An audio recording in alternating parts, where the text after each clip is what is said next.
Assalamualaikum warahmatullahi wabarakatuh. Apa kabar untuk seluruh pemirsa video saya dari Sabang sampai Merauke?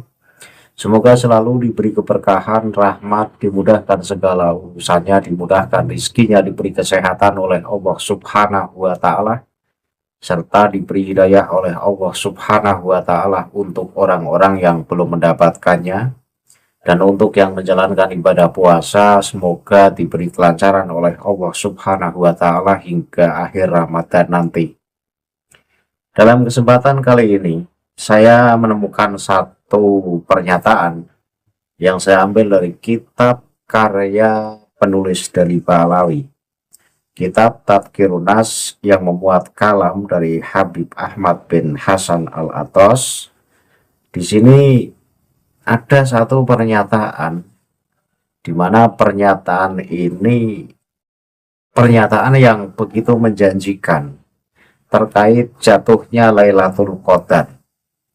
Sementara hadis-hadis Nabi, bahkan Rasulullah sendiri pun tidak berani memastikan kapan jatuhnya malam Lailatul Qadar, misalnya di tanggal 26 atau 27 atau tanggal-tanggal tertentu. Ini Rasulullah tidak pernah menjanjikan. Ini sebagai bukti bahwa Rasulullah saja tidak diberi kabar yang pasti oleh Allah Subhanahu wa Ta'ala terkait malam Lailatul Qadar.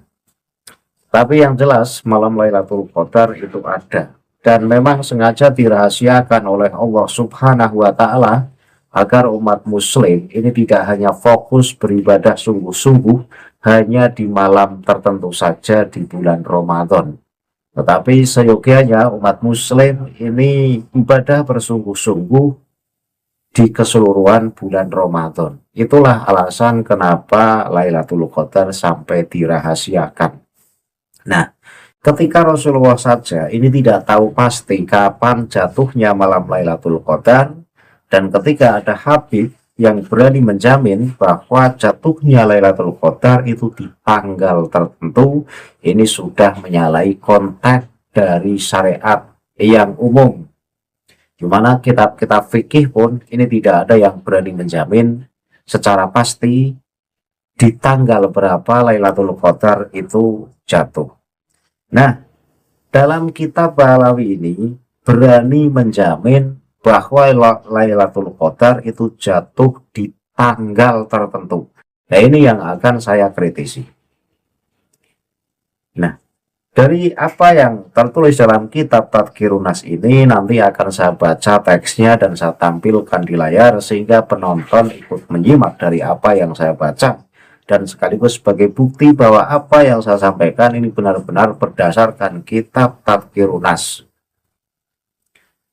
Namun sebelum saya masuk pada pembahasan, untuk seluruh penonton dari manapun semua yang belum subscribe channel saya bisa tekan tombol subscribe, kemudian like serta share video ini ke teman-teman semua, agar yang belum tahu menjadi tahu. Yakinlah bahwa munculnya channel ini semata-mata untuk memberi edukasi kepada seluruh umat muslim di Indonesia agar tidak terjerat oleh doktrin-doktrin sesat yang dilancarkan oleh golongan yang mengaku sebagai keturunan Rasulullah dengan mengatasnamakan agama. Selanjutnya langsung saya tampilkan teks asli dari kitab Tadhkirun Nas yang akan saya baca. Ini ada di halaman 253. Wajah ilayya ahadun minan nasi fi syahri ramadhana fasa'alani an lailatil qadri fi ayyi lailatin hiya faqultu lailatas wa isrina fasaro as-sailu ilal habibi Abi Bakr ibn Abdillahil At-Tasi fa'ahbarahu bima qultu faqala lahu sadaqa Ahmadu qala wa hadhil kalimatu kharajat min lisani bi khairi qasdin. Artinya apa? Artinya seseorang datang kepadaku di bulan Ramadan dan bertanya kepadaku. Maksudnya ada seseorang yang datang kepada Habib Ahmad bin Hasan Al-Atras tentang Lailatul Qadar yang ada di bulan Ramadan ini jatuhnya di tanggal berapa. Maka Habib Ahmad ini menjawab bahwa Lailatul Qadar ini jatuh di malam ke-26. Ini berarti jatuh di tanggal 26 Ramadan. Pernyataan semacam ini adalah pernyataan yang menyalahi dari konteks hadis Rasulullah. Karena hadis-hadis Rasulullah yang berbicara terkait Lailatul Qadar ini tidak berani memastikan jatuh di tanggal berapa. Sementara Habib Ahmad bin Hasan Al-Attas ini justru berani memastikan bahwa Lailatul Qadar ini jatuh di hari ke-26. Berarti bisa disimpulkan di tanggal 26 bulan Ramadan. Saya lanjut arti dari teks Arab tadi. Lalu penanya itu pergi menemui Habib Abu Bakar bin Abdullah Al-Attas dan memberitahukan apa yang aku katakan. Beliau, Habib Abu Bakar pun berkata kepadanya, Ahmad benar. Iya, Habib Ahmad berkata, dan ucapan ini keluar dari lisanku tanpa aku sengaja. Nah, dari cerita ini kan cerita glorifikasi lagi. Jadi di sisi lain ini membahas tentang Lailatul Qadar, tapi di sisi lain ini dalam rangka glorifikasi. Bicara soal Lailatul Qadar yang jatuh di tanggal 26, ini ada seseorang yang tanya kepada Habib Ahmad bin Hasan Al-Attas, kapan jatuhnya Lailatul Qadar? Dijawab oleh Habib Ahmad bin Hasan Al-Attas di hari ke-26 bulan Ramadan atau tanggal 26 bulan Ramadan. Kemudian si penanya ini untuk meyakinkan jawaban dari Habib Ahmad ini mendatangi Habib Abu Bakar bin Abdullah Al-Attas. Apakah jawaban dari Habib Ahmad ini benar?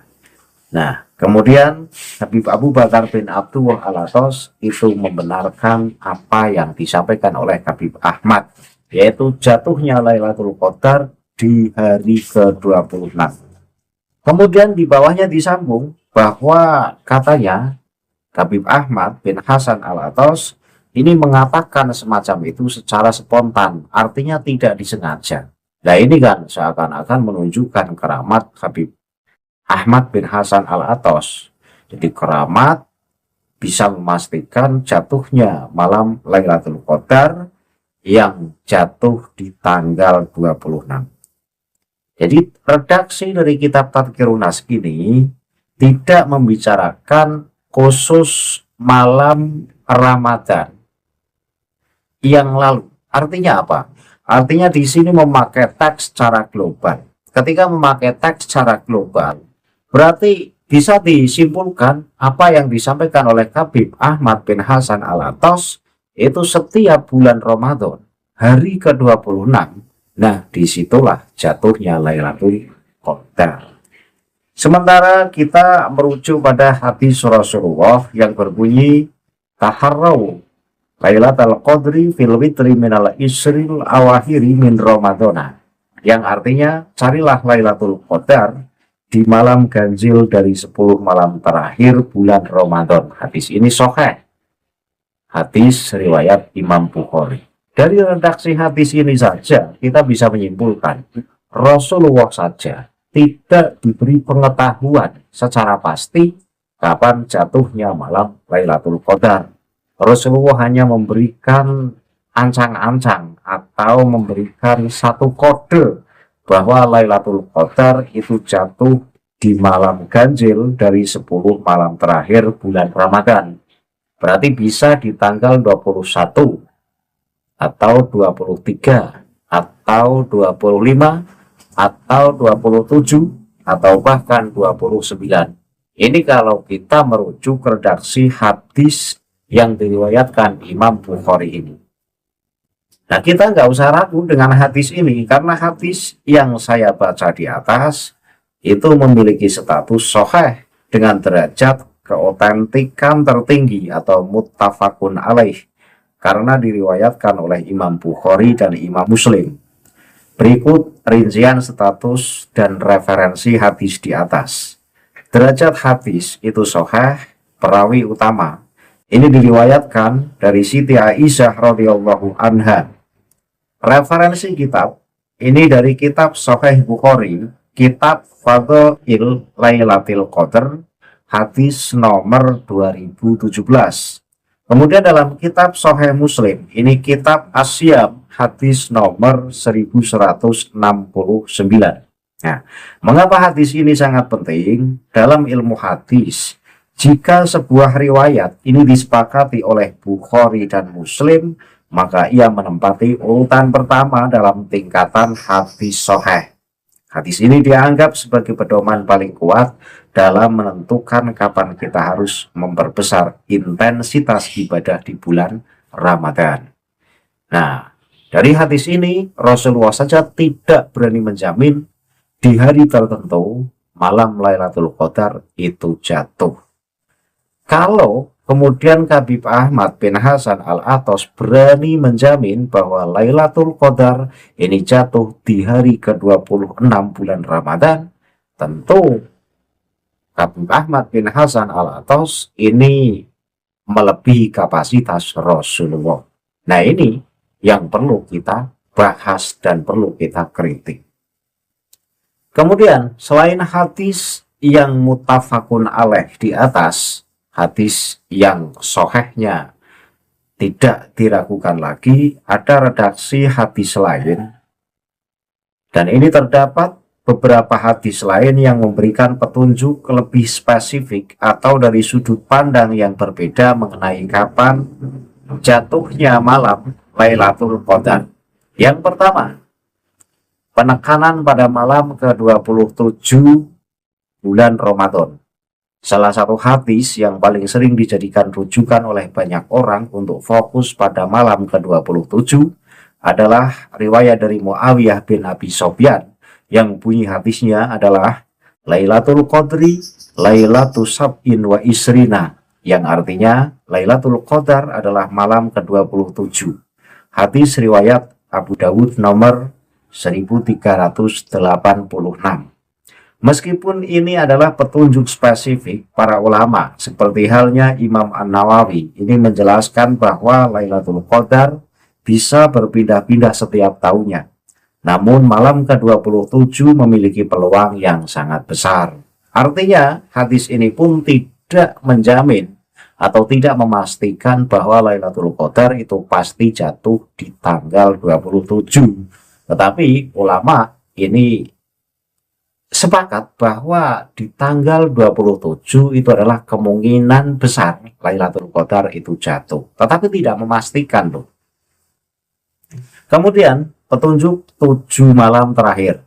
Jika seseorang merasa lemah atau tidak mampu beribadah penuh di 10 malam pertama, Rasulullah memberikan kelonggaran untuk fokus di 7 malam terakhir. Redaksinya hadis, "Faman kana mutaharriyaha fal yataharroha fisab il awahiri," yang artinya barang siapa yang ingin mencarinya atau mencari Lailatul Qadar, hendaklah ia mencarinya pada 7 malam terakhir. Hadis riwayat Bukhari dan Muslim. Berarti 7 malam terakhir bulan Ramadan itu berarti hari ke 23 lah, hari ke-23 dan berikutnya. Di situ kalau kita merujuk pada hadis ini. Kemudian yang ketiga, kisah malam ke-21 atau tanda alamiah.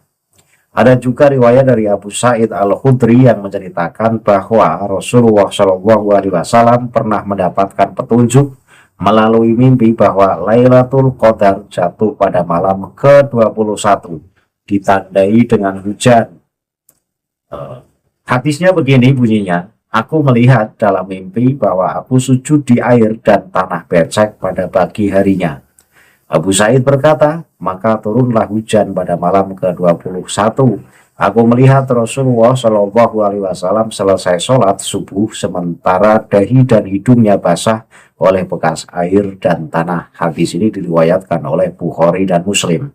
Kemudian yang keempat, perintah mencari di 9, 7, atau 5 malam terakhir. Rasulullah SAW juga pernah bersabda untuk mencari pada sisa-sisa malam Ramadan.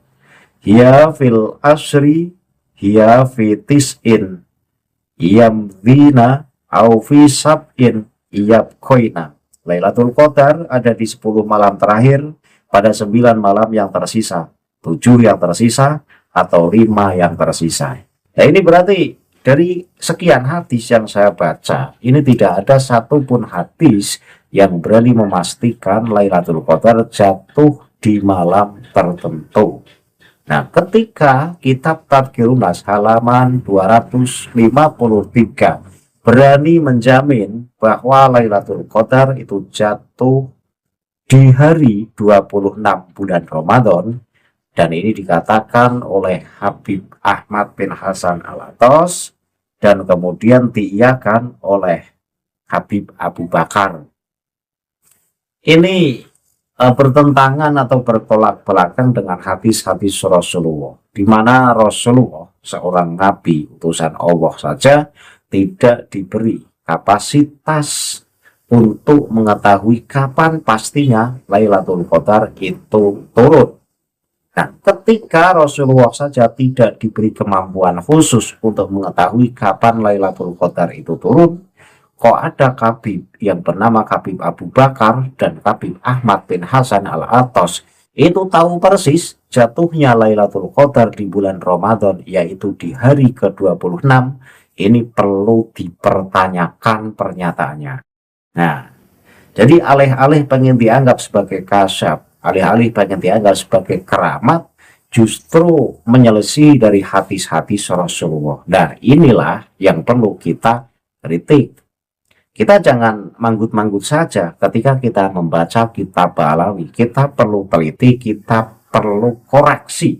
Nah, ternyata pernyataan Lailatul Qadar jatuh di hari ke-26 bulan Ramadan ini berseberangan dengan hadis-hadis Rasulullah, di mana hadis-hadis Rasulullah yang membahas terkait Lailatul Qadar ini tidak ada satupun hadis yang berani menjamin Lailatul Qadar jatuh di tanggal tertentu, apalagi sampai mengatakan jatuh di tanggal 26.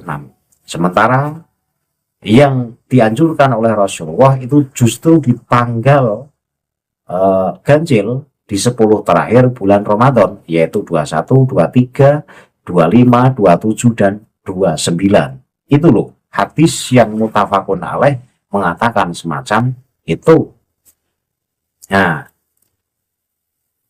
kita jangan terjebak dengan kitab Ba'alawi. Jadi kitab Ba'alawi seringkali ngaco. Kenapa saya sebut ngaco? Mengatakan Lailatul Qadar jatuh di tanggal 26. Ini tanpa referensi apapun. Itu hanya alih-alih berdasarkan kasyaf atau keramat. Ini tidak bisa dijadikan patokan untuk umum, karena patokan umum ini memakai nas, baik itu nas Al-Quran maupun nas hadis.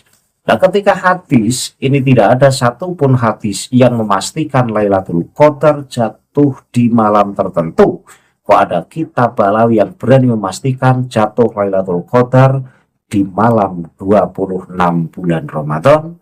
Ya, ini bisa jadi karang-karangan semata, dan itu tidak boleh dijadikan patokan. Oke, kalau sekedar dibaca untuk pengetahuan, tetapi saya membaca kitab Tadhkirun Nas ini dalam rangka meneliti seberapa kredibel isi kitab ini. Ternyata kitab ini penuh dengan khurafat, penuh dengan hal-hal yang justru menyelisih dari syariat. Nah, inilah kitab-kitab Ba'alawi. Jadi yang ditonjolkan di sini itu kasyaf dan keramatnya, agar kedua tokoh yang bernama Habib Ahmad bin Hasan Al-Attas dan Habib Abu Bakar ini dianggap sebagai tokoh istimewa, tokoh luar biasa yang kasyaf dan diberi pengetahuan khusus terkait pastinya jatuhnya Lailatul Qadar. Sementara Rasulullah saja tidak diberi pengetahuan khusus kapan jatuhnya Lailatul Qadar, dan itu memang rahasia Allah, agar umat muslim ini tidak hanya fokus memburu Lailatul Qadar di malam tertentu, agar umat muslim ini mengisi bulan Ramadan dengan ibadah-ibadah yang sunnah, tidak fokus di malam tertentu saja, tetapi dari awal Ramadan sampai akhir Ramadan. Ini saja yang bisa saya sampaikan, bahwa kesimpulannya Kitab Tadkirun Nas halaman 253 yang mengatakan bahwa Khabib Ahmad bin Hasan Al-Attas dan juga Khabib Abu Bakar yang menjamin Lailatul Qadar jatuh di tanggal atau di hari 26 bulan Ramadan ini menyelisihi dari hadis-hadis Rasulullah yang justru tidak berani menjamin kapan pastinya Lailatul Qadar itu turun. Akhirul kalam, billahi taufiq wal hidayah. Wassalamualaikum warahmatullahi wabarakatuh. Salam maras untuk seluruh muslim di Indonesia.